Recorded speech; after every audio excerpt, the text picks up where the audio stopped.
donc à l'échelle internationale. Donc, il est le président actuel de Avocats sans frontières. Il est aussi le fondateur de Avocats sans frontières. Et il a repris la présidence maintenant. Moi, je me réjouis parce que je vais pouvoir collaborer avec lui.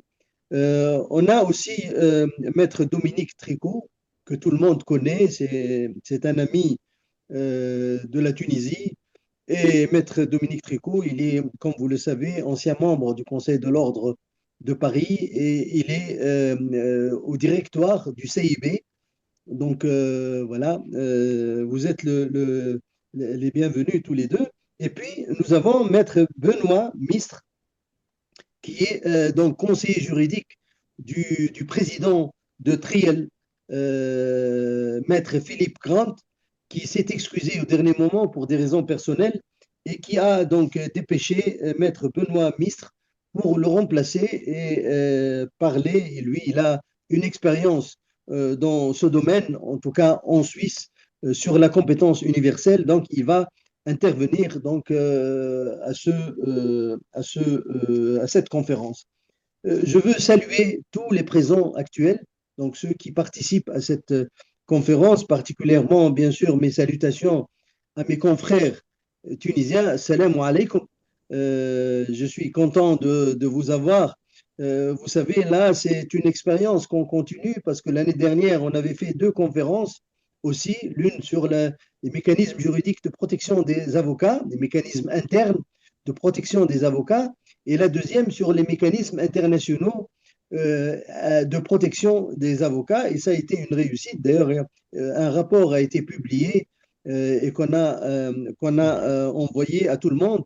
Donc aujourd'hui, on va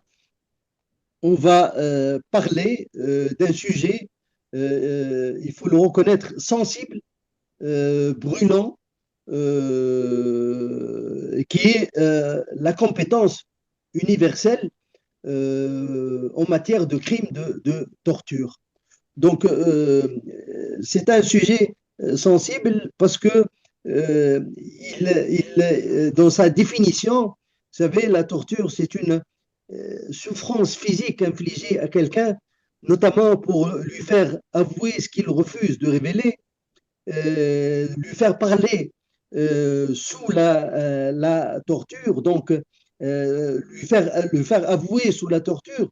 Donc, c'est un acte par lequel une douleur ou des souffrances physiques ou mentales sont intentionnellement infligées à une personne aux fins notamment d'obtenir d'elle ou d'une tierce personne des renseignements ou des aveux de la punir d'un acte. Donc c'est à peu près ça la définition qui est donnée euh, à la torture. Et puis la torture, 99% est infligée bien sûr par les agents de la fonction publique, donc ou toute autre personne agissant à titre officiel à son incitation avec son consentement exprès ou tacite. Donc c'est ça aussi la caractéristique de la torture. Et puis la torture, euh, pratiquement toutes les conventions internationales relatives aux droits humains en parlent.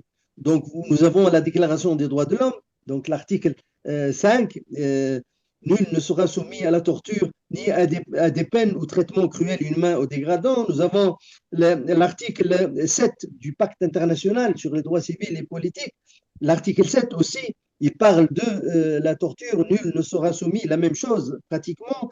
Nous avons la Convention de Genève du 12 septembre 1949 qui interdit le traitement cruel, les atteintes à la dignité de la personne.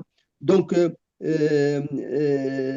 avons aussi la Charte africaine des droits de l'homme et des peuples aussi, dans son article 5, qui interdit la torture et toute peine ou traitement cruel, inhumain ou dégradant, etc. Et puis, aussi, nous avons la Convention européenne des droits de l'homme, donc, qui est entrée en vigueur, comme vous le savez, le 3 septembre 1953, qui parle aussi, qui prohibe dans ses articles 3 et 4 le recours à la torture et les traitements inhumains ou dégradants. Enfin, on ne doit pas oublier aussi nos amis américains, la Convention américaine des droits de l'homme aussi de 1969, donc prohibe aussi la pratique de la torture. Donc, nous avons en fait un arsenal juridique international et nous constatons que le crime de torture occupe donc une place importante dans le dispositif du droit international. La Tunisie aussi, je fais une parenthèse aussi quand même, dans son article, dans l'article 101 bis du Code pénal, donc qui est ajouté par la loi du 2 août 1999. Donc cet article punit tout fonctionnaire ou assimilé qui soumet une personne à la torture, et ce, dans l'exercice ou à l'occasion de l'exercice de ses fonctions. Malgré cet arsenal, il faut reconnaître la plupart des États où la torture est pratiquée par ces agents ne respectent pas leur engagement. Leur engagement, c'est-à-dire de punir et de combattre ce fléau. Donc ces fonctionnaires et ces agents, la plupart, ils continuent à torturer dans l'impunité totale. De nombreuses victimes et leurs familles attendent toujours justice et réparation, malgré l'utilisation de toutes les voies de recours internes disponibles et le dépassement des délais raisonnables pour traiter donc cette question. Bien sûr, on va essayer de revenir pour le cas de la Tunisie dans le débat. Et là, face à cette situation, la question se pose, quels sont les instruments juridiques pour combattre efficacement l'impunité? L'article 5 de la Convention contre la torture édicte, premièrement, tout État partie prend les mesures nécessaires pour établir sa compétence aux fins de connaître de l'infraction de torture. Et deuxièmement, prendre des mesures nécessaires pour établir sa compétence dans le cas où l'auteur présumé se trouve sur tout territoire sous sa juridiction. Comme on le sait aussi habituellement, un État ne peut juger des crimes que s'ils sont commis sur son territoire par ou contre des citoyens. L'article 5 ouvre donc une brèche, l'article 5 de la Convention sur la torture, et cette brèche a donné lieu à un débat au sein du Conseil des droits de l'homme de l'ONU.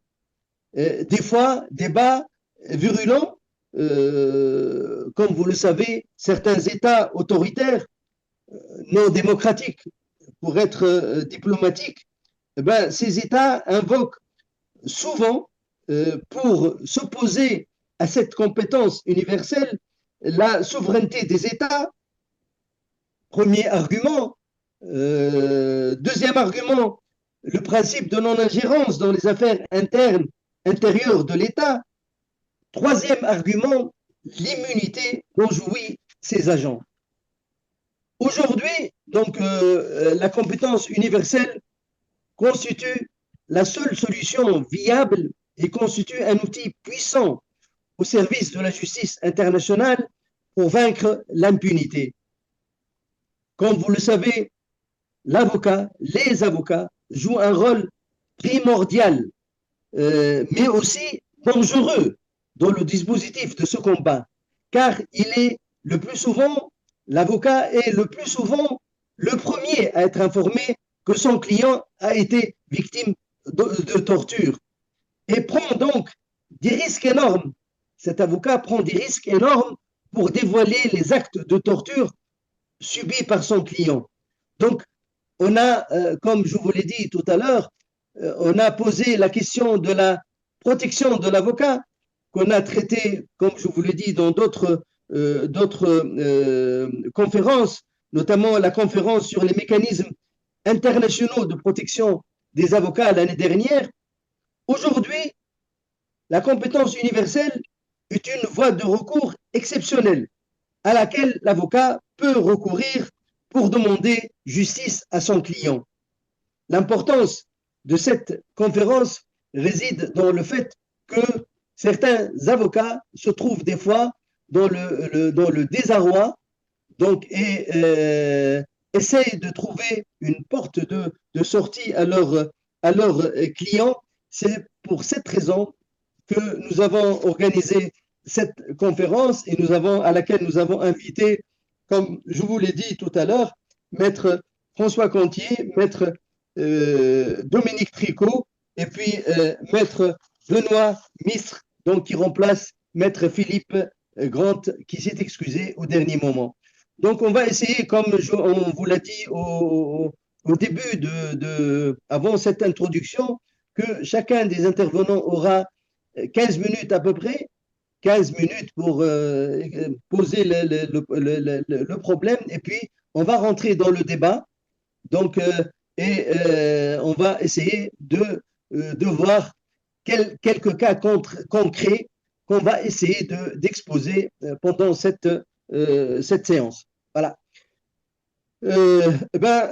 Directement, je crois, je donne la parole au président, notre doyen ici présent, donc François Contier. Maître, à vous la parole.